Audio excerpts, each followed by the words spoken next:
The date was July 18th, 1941. The place?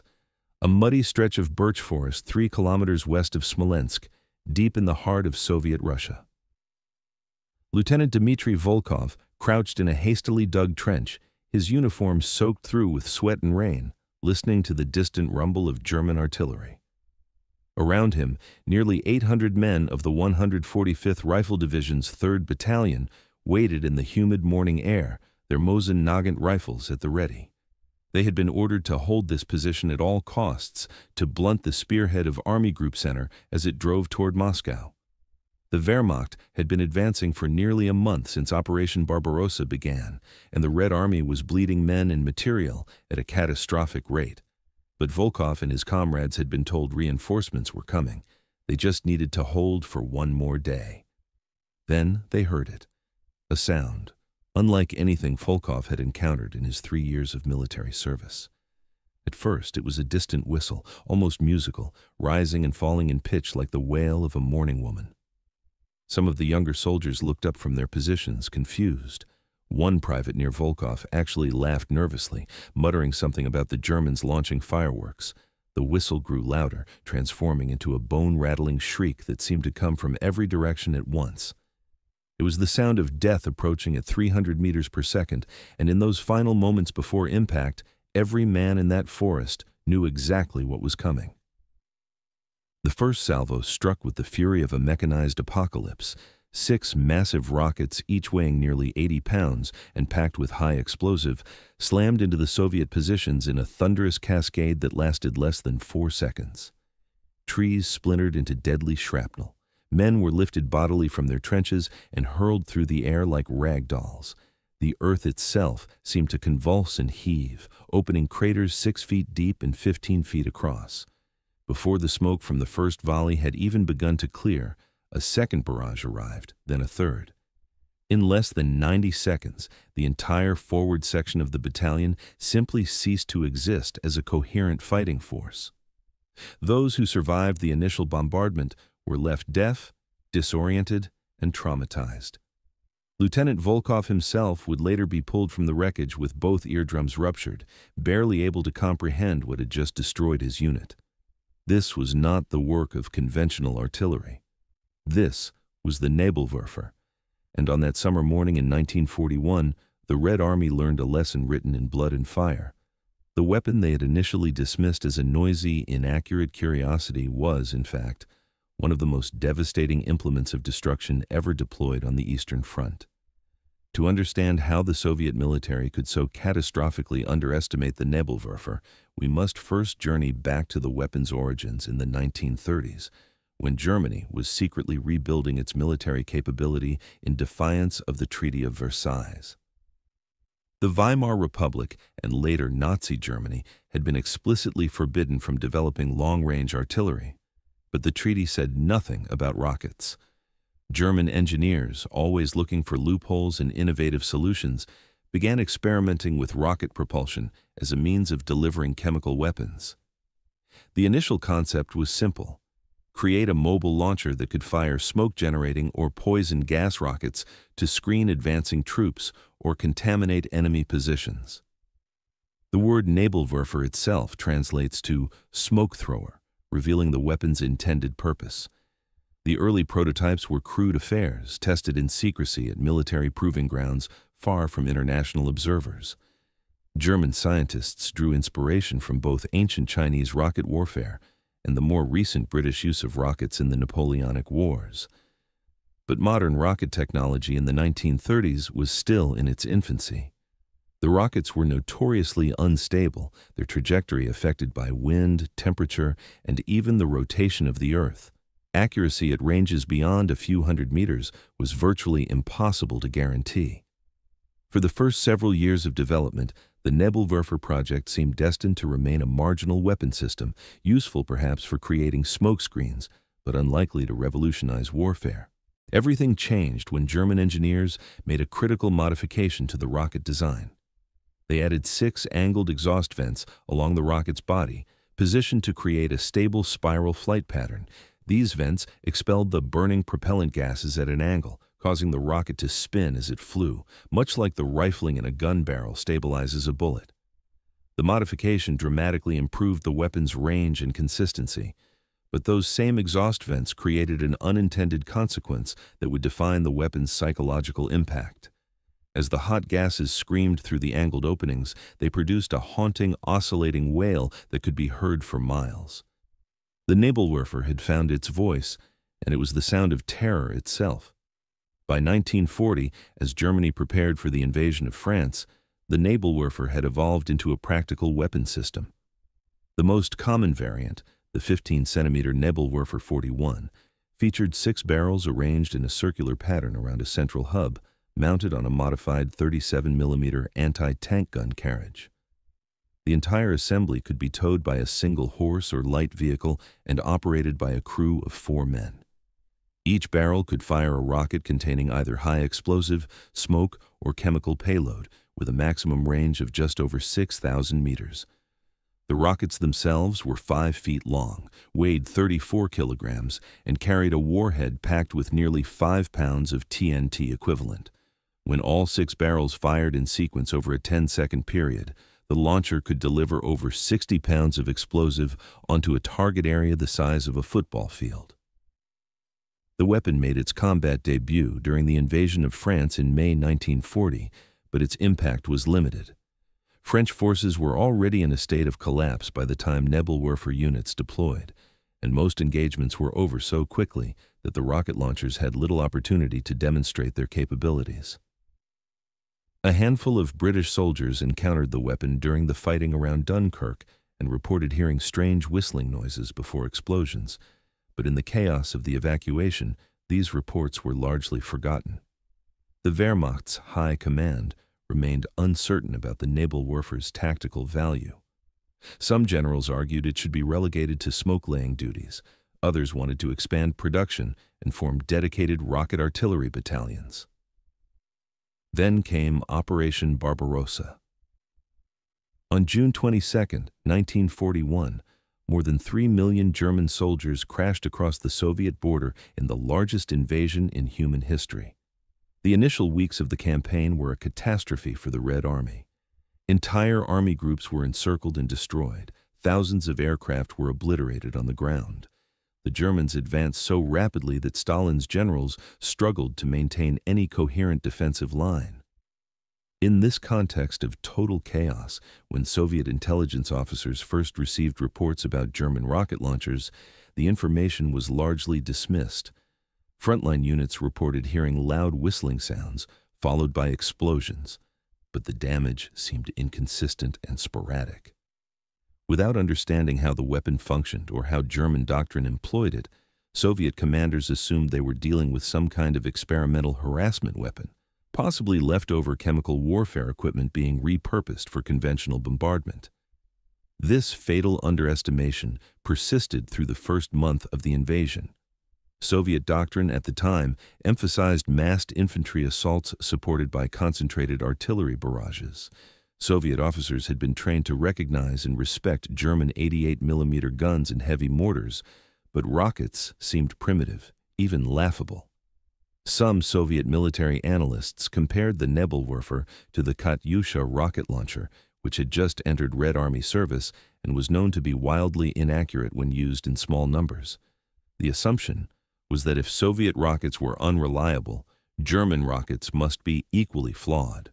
After all, the Soviet Union had pioneered rocket theory in the 1920s and 1930s. How could the Germans possibly have superior technology in this domain?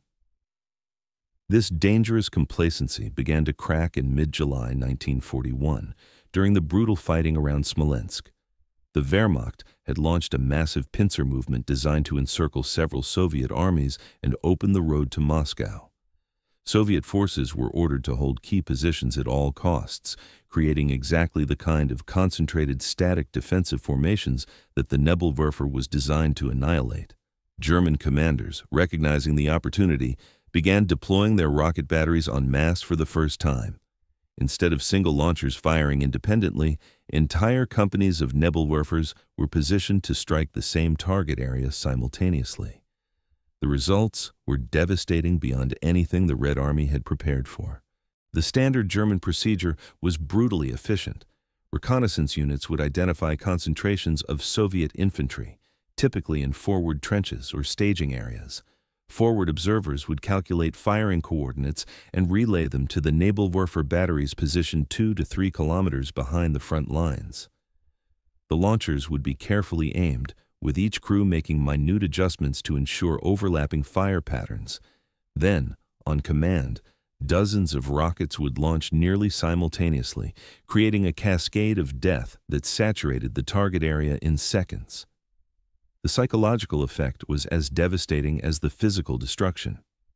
Soviet soldiers who survived the bombardments often described a sensation of complete helplessness, of being caught in a storm of fire and metal from which there was no escape. Lieutenant Volkov's battalion was among the first to experience the full horror of a massed Nebelwerfer barrage, but they would not be the last. In the days following that first catastrophic strike, dozens of similar incidents occurred along the Smolensk sector. Entire companies were wiped out before they could even engage German infantry. Supply columns were obliterated on approach roads. Reserve formations waiting in supposedly safe rear areas were caught in the open and massacred. Soviet commanders began reporting casualties that seemed impossible. Units reporting 50% losses without ever seeing a German soldier, positions reduced to smoking craters in the space of minutes. The psychological toll was equally severe. Soldiers who had survived German machine gun fire and tank assaults without breaking began to refuse orders to advance, terrified of hearing that distinctive whistling scream. What made the Nebelwerfer so uniquely lethal was not just its explosive power, but the way German doctrine employed it as part of an integrated fire support system. The weapon was never meant to replace conventional artillery. Instead, it served as a shock weapon, a means of breaking up Soviet formations and creating chaos immediately before German infantry or armor attacked. A typical German assault would begin with traditional artillery fire to suppress Soviet guns and destroy command posts. Then, just as Soviet infantry prepared to meet the expected ground attack, Nebelwerfer batteries would open up, saturating the forward defenses with rockets. The effect was to create a brief but devastating window of total disorganization. Soviet soldiers would emerge from their shelters, deafened and disoriented, to find German infantry already upon them. Resistance collapsed, not because Soviet troops lacked courage, but because the Nebelwerfer bombardment destroyed their ability to function as a cohesive military unit. The sound itself became a weapon more powerful than any explosive. Survivors of Nebelwerfer strikes consistently reported that the psychological impact of the whistling scream was worse than the actual bombardment. Some men claimed they could hear it in their sleep for months afterward. Others would panic at the sound of wind through trees or the whistle of a passing train. Soviet military psychologists had no framework for understanding or treating what we would now recognize as acute trauma response. Soldiers who broke under the stress were often labeled as cowards or saboteurs. Some were executed to maintain discipline. The Red Army in 1941 had no concept of combat stress reaction, no procedure for providing psychological support to traumatized troops. Men were simply expected to endure, and those who could not were discarded. By August 1941, Soviet High Command could no longer ignore the mounting evidence. The Nebelwerfer was not a joke. It was a strategic threat that demanded an immediate response. Intelligence officers compiled reports from surviving units, trying to understand the weapon's capabilities and limitations. They learned that the launcher left distinctive smoke trails that revealed its position. They discovered that German crews required several minutes to reload the weapon, creating a window of vulnerability. Most importantly, they realized that the Nebelwerfer's effectiveness depended on catching Soviet troops in concentrated formations. Dispersed, mobile units could minimize casualties by spreading out and moving quickly after the initial barrage. Soviet commanders began issuing new tactical directives to frontline units. When the characteristic whistling sound was heard, soldiers were ordered to immediately scatter and seek cover, preferably in prepared bunkers or natural depressions. Units were instructed to maintain looser formations, sacrificing some tactical cohesion for survivability. Soviet artillery observers were given priority orders to locate and destroy Nebelwerfer batteries, often before addressing conventional German artillery. Counter-battery fire became an art form for Soviet gunners, who learned to track the smoke trails back to their source and delivered devastating fire in response. But the Germans adapted as well, developing shoot-and-scoot tactics that allowed Nebelwerfer crews to fire and relocate in less than 3 minutes. The deadly dance between predator and prey had begun. The Soviets also began deploying their own rocket artillery in greater numbers. The BM-13 Katyusha, mounted on truck chassis and capable of firing 16 rockets in 7 to 10 seconds, became the Red Army's answer to the Nebelwerfer. Soviet doctrine called for massing hundreds of Katyusha launchers to create apocalyptic bombardments that could obliterate entire German divisions. The rockets themselves were less accurate than German designs, but Soviet commanders compensated through sheer volume. A single Katyusha brigade could deliver several tons of high explosive onto a target area in less than a minute. The psychological effect on German troops was similar to what Soviet soldiers experienced with the Nebelwerfer, a sense of being caught in an inescapable storm of destruction. But the Nebelwerfer retained certain advantages that kept it relevant throughout the war. Its wheeled carriage made it far more mobile than the truck-mounted Katyusha, especially in the thick mud and snow that characterized the Eastern Front for much of the year. German crews could manhandle the launcher into positions that trucks could never reach, allowing them to support infantry in dense forests or urban environments. The weapon's relatively simple mechanical design meant it required less maintenance than complex artillery pieces, a crucial advantage as the German war machine began to strain under the pressure of a multi-front war. And perhaps most importantly, the Nebelwerfer's distinctive sound continued to have a psychological impact that mere explosive tonnage could never replicate. The autumn of 1941 brought new horrors as the German advance slowed and winter approached. The Nebelwerfer proved effective in siege warfare, particularly during the encirclement of Leningrad. German rocket batteries positioned in the Pulkovo Heights could strike deep into the city, terrorizing civilians and soldiers alike. Unlike conventional artillery, which produced a whistling sound only in the final seconds before impact, the Nebelwerfer's scream could be heard from the moment of launch, giving Soviet civilians up to 30 seconds to realize death was approaching. The prolonged psychological torture was deliberate.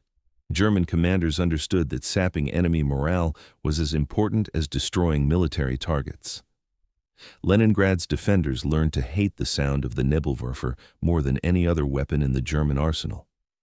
As the war ground into 1942, both sides refined their tactics. The Germans began experimenting with larger rocket designs.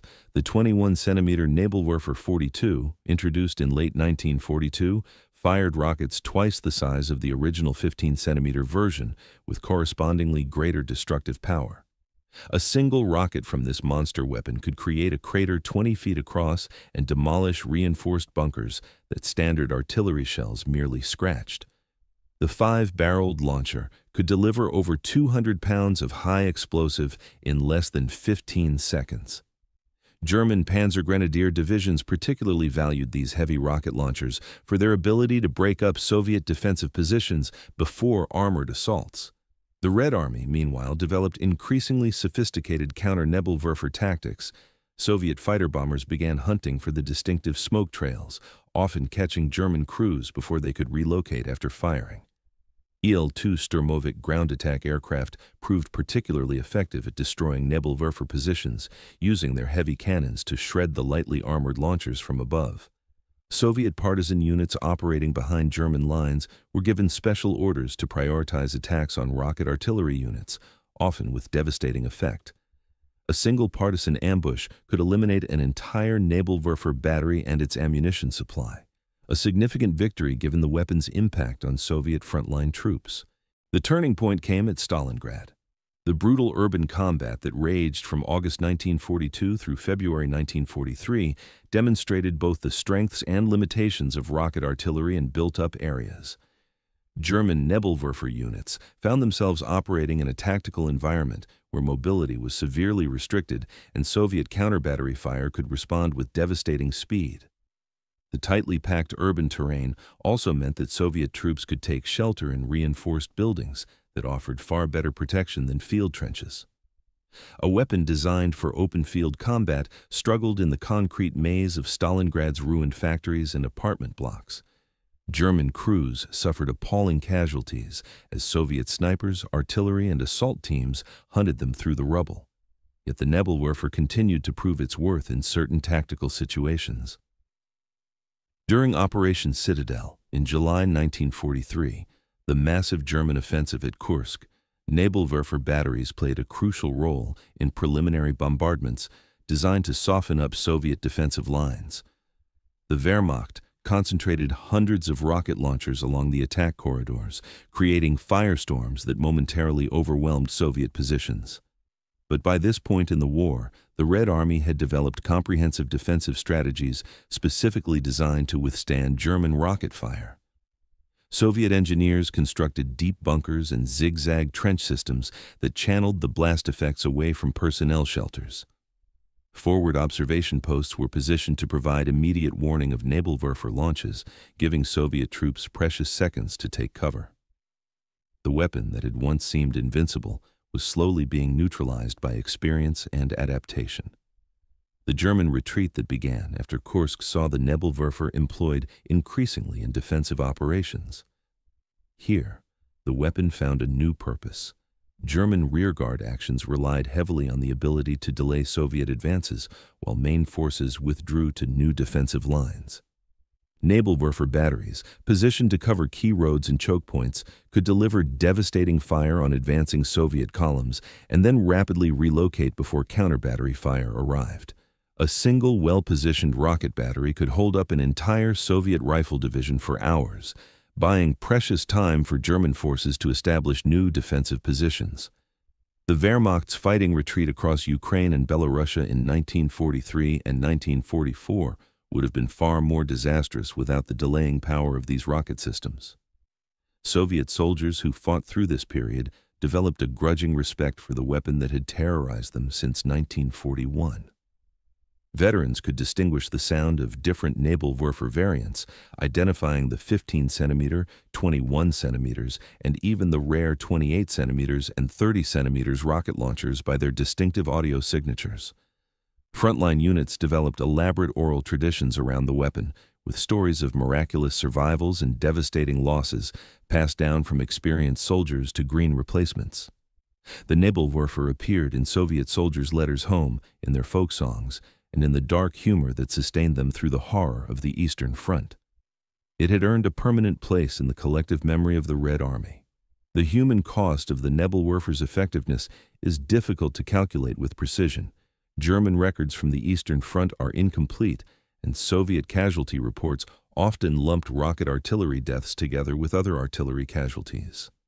Conservative estimates suggest that Nebelwerfer fire accounted for tens of thousands of Soviet casualties between 1941 and 1945, with the psychological impact affecting hundreds of thousands more. The weapon's concentrated firepower meant that individual strikes could produce catastrophic local casualties even when overall strategic impact was limited. A battalion caught in the open by a massed Nebelwerfer barrage might lose two-thirds of its strength in under 2 minutes, while neighboring units remained completely untouched. This random, almost arbitrary nature of the destruction added to the weapon's psychological power. Soviet soldiers knew that survival often depended not on skill or courage, but on pure chance, whether you happened to be in the wrong place when the screaming started.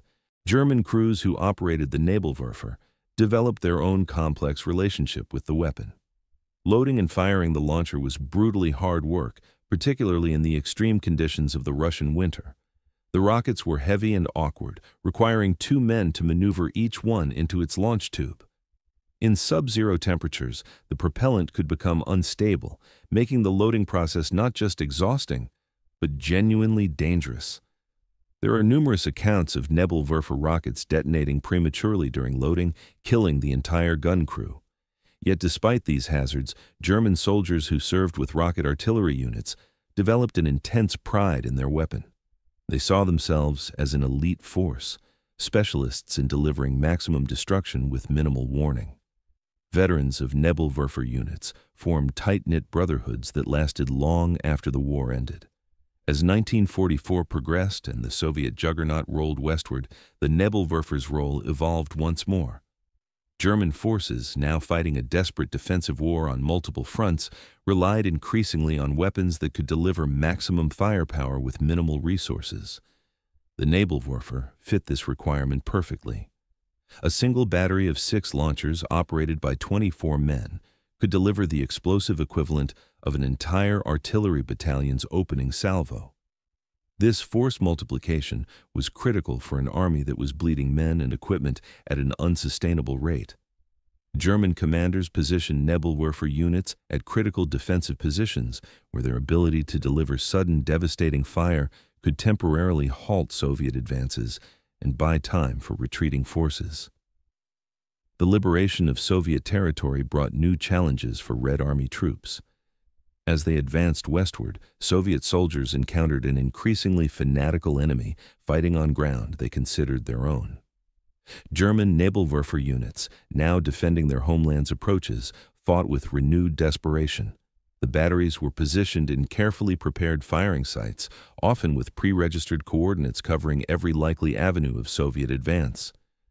Soviet infantry advancing through Poland and East Prussia in late 1944 and early 1945 walked into killing zones where Nebelwerfer fire could be called down with devastating accuracy within seconds of detection. The psychological impact remained potent even after years of combat experience. Veteran Soviet soldiers who had survived multiple encounters with the weapon still felt their blood run cold when they heard that distinctive whistle echoing across the battlefield. The crossing of the Oder River in early 1945 represented one of the final major battles where the Nebelwerfer played a significant role. German defenders, dug in along the western bank, had concentrated their remaining rocket artillery to defend the approaches to Berlin. Soviet assault troops, attempting to establish bridgeheads across the river, found themselves subjected to some of the most intense Nebelwerfer fire of the entire war. German crews, knowing this was likely their final battle, expended their ammunition with reckless abandon. Entire Soviet battalions were caught in the open on makeshift bridges and pontoons, unable to take cover as rockets rained down from the sky. The river ran red with blood, and Soviet casualties mounted at an alarming rate. Yet the Red Army pressed forward with the inexorable momentum of a force that knew victory was within reach. For every battalion destroyed by Nebelwerfer fire, 3 more crossed the river to take their place. The individual stories of survival from these final battles are remarkable testimonies to human resilience. Private Ivan Sokolov, a machine gunner with the 8th Guards Army, survived no fewer than 7 Nebelwerfer barrages during the Oder crossing. His first encounter with the weapon had been in 1943, and by 1945 he had developed an almost supernatural ability to predict when and where the rockets would strike based on subtle cues: the angle of the smoke trails, the pitch of the whistle, the timing between salvos. He survived by trusting his instincts, diving for cover seconds before impact, even when his rational mind insisted he was already safe. His company commander recommended him for the Order of the Red Star, specifically citing his ability to warn other soldiers when Nebelwerfer fire was incoming, saving dozens of lives through his experience and quick reactions. Lieutenant Volkov, who had survived that first devastating barrage outside Smolensk in 1941, returned to duty after spending 3 months in a military hospital recovering from his injuries. His hearing never fully returned, and he suffered from persistent headaches for the rest of his life. But he was a professional soldier, and the Red Army needed every experienced officer it could field. Volkov fought his way across Russia, through Ukraine, into Poland, and finally into Germany itself. He encountered the Nebelwerfer countless times during those years, and each encounter triggered memories of that July morning when his world had exploded into screaming chaos. By 1945, he commanded a full rifle regiment and had developed a comprehensive doctrine for protecting his men from rocket artillery. His tactical manual on counter-Nebelwerfer operations was distributed throughout his division and credited with saving hundreds of lives. When the war finally ended in May 1945, Volkov was in Berlin, standing amid the ruins of the Reichstag. He had survived 4 years of the most brutal combat in human history, and the Nebelwerfer had been his constant companion throughout that journey. As the Eastern Front collapsed and Soviet forces pushed into Germany itself in 1945, the Nebelwerfer made its final appearances in combat. German crews, now desperately defending their homeland, used every available rocket launcher in a futile attempt to slow the Soviet steamroller. Red Army troops fighting through the ruins of Berlin in April 1945 still encountered Nebelwerfer batteries positioned in parks and city squares, their crews fighting to the last rocket. By this point, Soviet soldiers no longer feared the weapon as they once had. 4 years of combat experience had taught them how to fight through rocket barrages, how to identify and destroy the launchers, how to support comrades traumatized by the distinctive scream. The weapon that had once seemed invincible was now just another dangerous tool in a dying army's arsenal. The final days of the war saw increasingly desperate German tactics. Some Nebelwerfer crews, running low on ammunition, began firing captured Soviet rockets from their launchers with mixed results. Others positioned their weapons in civilian areas, hoping Soviet forces would hesitate to return fire. A few batteries fought to the absolute end, launching their last rockets at Soviet positions in Berlin even as the red flag was being raised over the Reichstag. When the guns finally fell silent on May 8, 1945, thousands of Nebelwerfer launchers lay scattered across Europe, some destroyed by counter-battery fire, others abandoned by crews who had finally run out of ammunition or lost the will to continue fighting. The immediate aftermath of the war brought a reckoning with the Nebelwerfer's legacy. Allied and Soviet intelligence teams fanned out across Germany, collecting examples of every weapon system they could find. The Nebelwerfer was high on their priority list. American and British technical experts conducted extensive tests on captured launchers, documenting their design and performance characteristics.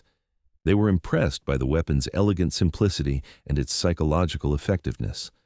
Soviet engineers, meanwhile, carefully studied the Nebelwerfer's design features, looking for innovations they could incorporate into their own rocket artillery programs. The detailed reports filed by these intelligence teams would influence rocket artillery development for decades to come. The legacy of the Nebelwerfer extends far beyond its immediate tactical impact. The weapon demonstrated the psychological power of sound in warfare, a lesson that would influence military thinking for decades. American military planners studying captured Nebelwerfers after the war were struck by the careful engineering that went into creating the weapon's distinctive noise. German engineers could have eliminated the whistle by redesigning the exhaust vents, but they deliberately chose not to. The terror created by that sound was considered as valuable as the explosive payload itself. This understanding of psychological warfare influenced the development of several Cold War weapon systems, including artillery shells designed to produce distinctive sounds during flight and air raid sirens calibrated to maximize psychological impact. The Nebelwerfer also represented a significant milestone in the evolution of rocket artillery. Before World War II, military rockets were generally dismissed as inaccurate curiosities, inferior to conventional artillery in almost every respect. The Nebelwerfer demonstrated that rockets could be practical, effective weapons when properly designed and doctrinally employed. The lessons learned from German rocket artillery directly influenced Soviet post-war development of multiple rocket launcher systems, which became a cornerstone of Red Army tactical doctrine. The iconic Soviet BM-21 Grad system, introduced in the 1960s and still widely used today, owes much of its conceptual foundation to German wartime rocket artillery. Even modern American multiple rocket launcher systems like the M270 MLRS trace their doctrinal lineage back to the Nebelwerfer's demonstration of massed rocket fire's devastating potential. For the Soviet soldiers who survived encounters with the Nebelwerfer, the weapon left scars that never fully healed. Veterans returning to civilian life in the post-war Soviet Union carried memories of that unmistakable scream. Some suffered from what we now recognize as post-traumatic stress disorder, waking in the night convinced they heard rockets approaching. Others found they could not tolerate certain sounds, train whistles, factory sirens, even children's toys that whistled or shrieked. The Soviet medical establishment, limited by both resource constraints and ideological resistance to acknowledging mental trauma, offered little help. These men learned to cope in silence, carrying their psychological wounds with the same stoic endurance that had sustained them through the war itself. The Soviet government's official stance on the Nebelwerfer was complex and sometimes contradictory. In public propaganda, the weapon was often portrayed as just another example of German brutality and technological desperation. Films and novels about the Great Patriotic War frequently featured scenes of heroic Soviet soldiers bravely enduring Nebelwerfer bombardments before rallying to defeat the enemy. But in classified military journals and training documents, Soviet officers wrote candidly about the weapon's effectiveness and the challenges it had posed. These internal assessments acknowledged that the Nebelwerfer had been a serious threat that required specific tactical responses. The contradiction between public propaganda and private acknowledgement reflected broader tensions in how the Soviet Union processed its wartime experience, celebrating heroic sacrifice while quietly learning painful lessons about modern warfare's realities.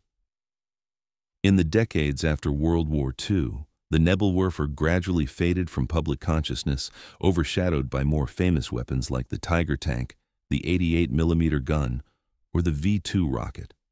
History books focused on strategic bombing campaigns and massive tank battles, paying relatively little attention to a weapon that, for all its tactical effectiveness, never fundamentally altered the strategic balance of the war. Yet for those who experienced its fury firsthand, the Nebelwerfer remained unforgettable. Soviet veterans organizations sometimes organized reunions where survivors would share their memories of particular battles, and inevitably, someone would mention the Nebelwerfer. Conversations would fall silent as old men remembered the sound that had once filled them with primal terror. The weapon itself has become a collector's item in the world of military antiques. Museums across Europe and Russia display restored Nebelwerfers, usually positioned alongside explanatory plaques that describe the technical specifications in dry academic language. These static displays, no matter how carefully curated, cannot possibly convey the weapon's true impact. You cannot understand the Nebelwerfer by looking at it. You had to hear it. You had to feel the ground shake beneath your feet as the rocket struck. You had to watch comrades torn apart by high explosive, had to dig through smoking rubble searching for survivors who would never be found. You had to live through the experience and somehow find the strength to keep fighting, knowing that at any moment you might hear that whistling scream again. Some historians argue that the Nebelwerfer's greatest significance lies not in what it accomplished, but in what it represented: the industrialization of terror. This was not a weapon designed primarily to destroy enemy combatants, though it did that effectively enough. It was a weapon designed to break human spirits, to reduce trained soldiers to cowering, traumatized victims incapable of coherent resistance. The careful engineering that produced its signature sound, the tactical doctrine that emphasized massed fire for maximum psychological impact, the deliberate cultivation of fear through both direct experience and word-of-mouth reputation, all of this points to a calculated strategy of psychological warfare that was, in its own way, as revolutionary as any technological innovation. The moral implications of such weapons have been debated by military ethicists and historians for decades. Some argue that causing psychological trauma is no different, morally speaking, from causing physical injury, and that the Nebelwerfer was simply an effective weapon like any other. Others contend that deliberately weaponizing terror crosses an ethical line, creating suffering that extends far beyond the immediate tactical situation. These debates have taken on new urgency in the modern era, as military planners grapple with questions about acoustic weapons, psychological operations, and the role of fear in contemporary warfare. The Nebelwerfer, in this context, serves as a historical case study in the ethics and effectiveness of weapons, designed to attack the mind as much as the body. For military historians studying the Eastern Front, the Nebelwerfer represents a fascinating case study in innovation, adaptation, and doctrinal evolution.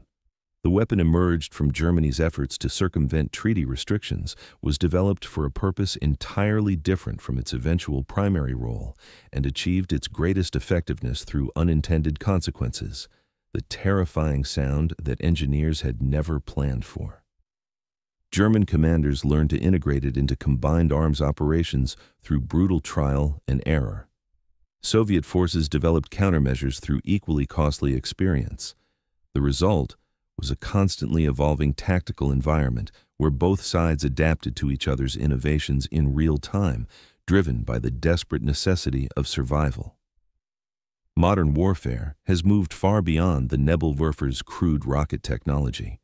Contemporary multiple rocket launchers can strike targets with precision from distances measured in hundreds of kilometers, guided by GPS and satellite imagery.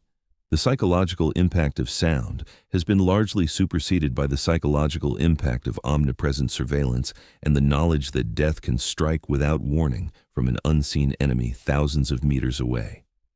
Yet, the fundamental principles that made the Nebelwerfer effective, concentration of firepower, psychological impact, mobility, and the ability to overwhelm defenses through saturation, remain central to contemporary military doctrine.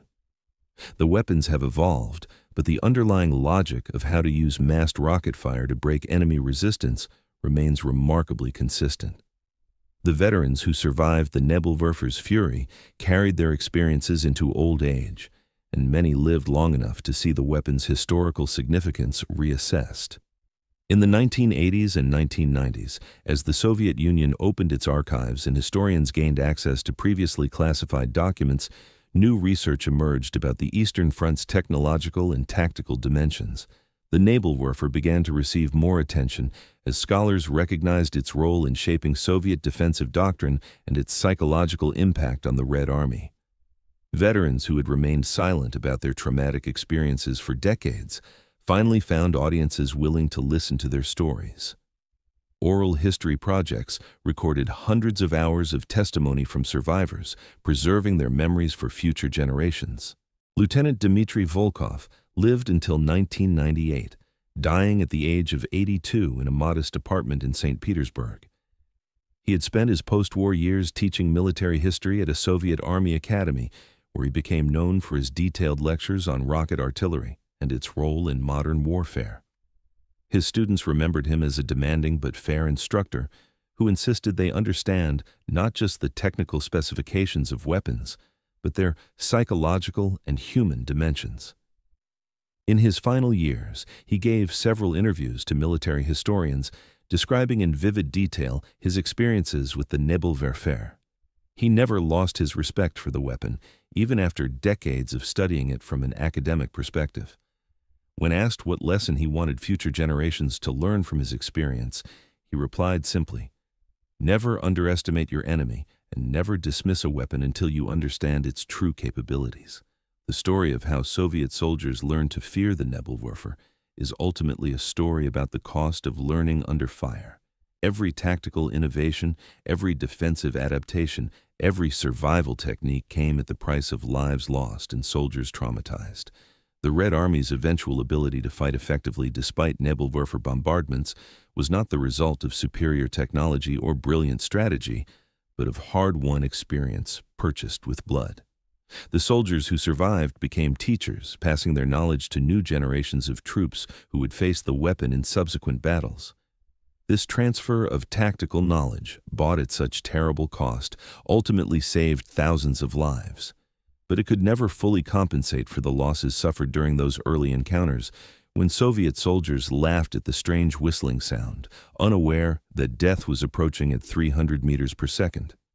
In the end, the story of the Nebelwerfer is not really about a weapon at all. It is about the men who faced it, the soldiers who crouched in trenches and listened to death approaching, who somehow found the courage to keep fighting even when every instinct screamed at them to run. It is about Lieutenant Dmitry Volkov and the hundreds of thousands of Soviet soldiers like him who learned through terrible experience that dismissing a weapon as a joke could cost you everything. It is about the resilience of the human spirit when confronted with industrialized violence, and about the psychological scars that warfare inflicts on those who survive its horrors. The Nebelwerfer no longer exists as an active weapon system. The last operational units were retired decades ago, their launchers melted down or preserved in museums. But the lessons it taught about the power of psychological warfare, about the importance of respecting even seemingly crude weapons, about the human capacity to adapt and survive in the face of overwhelming terror, these lessons remain relevant.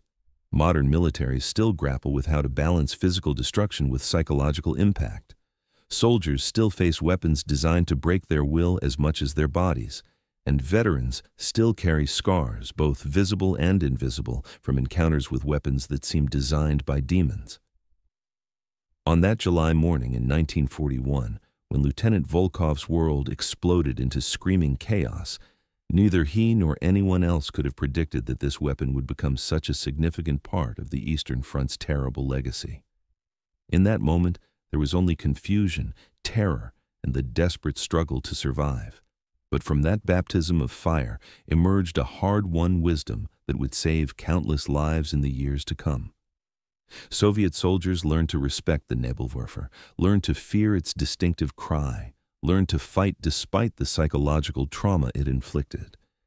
They learned that survival depended not on dismissing threats, but on understanding and adapting to them. The screaming death, as some veterans came to call it, had taught the Red Army a lesson written in blood across the forests and fields of Russia. What began as a joke ended as a nightmare. What seemed like crude technology proved to be devastatingly effective, and what the Soviet military initially dismissed as a minor threat became one of the most psychologically damaging weapons of the entire war. This is the true story of the Nebelwerfer, not a tale of German technical superiority or Soviet military incompetence, but a profoundly human story about underestimation, adaptation, and the terrible price of learning under fire. The weapon itself is now silent, its days of terror long past. But for those who survived its fury, the memory of that distinctive whistle remains as sharp and painful as the day they first heard it. In veterans' hospitals across the former Soviet Union, old men still wake from nightmares hearing the Nebelwerfer's scream. In quiet moments, they remember comrades lost to a weapon they had once dismissed as harmless, and in their stories, passed down to children and grandchildren, the Nebelwerfer lives on, not as a museum piece or a technical curiosity, but as a reminder of warfare's capacity to traumatize, transform, and ultimately, to teach those who survive. Today, when military historians study the Nebelwerfer, they see more than just a rocket launcher. They see a weapon that changed how armies think about psychological warfare. They see a case study in how technological innovation can emerge from unexpected sources and achieve effects far beyond original intentions. They see a reminder that the most devastating weapons are not always the most technologically sophisticated, but rather those that understand and exploit fundamental human vulnerabilities. The Nebelwerfer understood fear. It weaponized sound. It turned the simple act of waiting for impact into an excruciating psychological torture that could break even the strongest soldiers. The lessons learned from the Nebelwerfer continue to resonate in contemporary military thinking. Modern armed forces invest heavily in psychological operations, recognizing that breaking enemy morale can be as important as destroying enemy equipment. The acoustic signature of weapons is still considered during design phases, with some modern systems deliberately engineered to produce intimidating sounds. Military training programs now include psychological resilience components specifically designed to help soldiers function effectively when subjected to overwhelming sensory and emotional stress. These innovations trace their lineage directly back to weapons like the Nebelwerfer and the hard lessons learned on the Eastern Front about the intersection of technology, psychology, and warfare. As the last generation of veterans who experienced the Nebelwerfer firsthand passes away, their direct testimony becomes increasingly precious. Historians race to record the memories of these elderly survivors, knowing that once they are gone, we will lose the immediate visceral understanding of what the weapon truly meant to those who faced it. Their stories, preserved in archives and oral history collections, serve as testament to both the horror of modern warfare and the incredible resilience of the human spirit. They remind us that behind every weapon system, every tactical doctrine, every strategic calculation, there are individual human beings experiencing terror, finding courage, and somehow enduring. The screaming has stopped now. The forests around Smolensk, once torn apart by explosive fury, have long since regrown. The trenches have filled in, the craters have softened, and nature has reclaimed the battlefields where so many died. But the echoes of that terrible sound remain in the collective memory of those who survived, in the historical record preserved for future generations, and in the ongoing legacy of how that one weapon changed warfare forever. The Nebelwerfer taught the world that sometimes the most devastating weapons are not the ones that kill the most people, but the ones that break something fundamental in those who survive, the ones that turn courage into terror, that transform soldiers into victims, that weaponize the very sound of death approaching. And so the story ends where it began, with Lieutenant Volkov in his trench, listening to a sound he has never heard before, in the final seconds before his world explodes into chaos. That moment, repeated thousands of times across the Eastern Front, changed how armies would fight for generations to come. It was the moment when Soviet soldiers learned that what they had dismissed as a joke was, in fact, one of the most terrible weapons ever deployed on a battlefield. It was the moment when the screaming began, and for many who heard it, the screaming never truly stopped.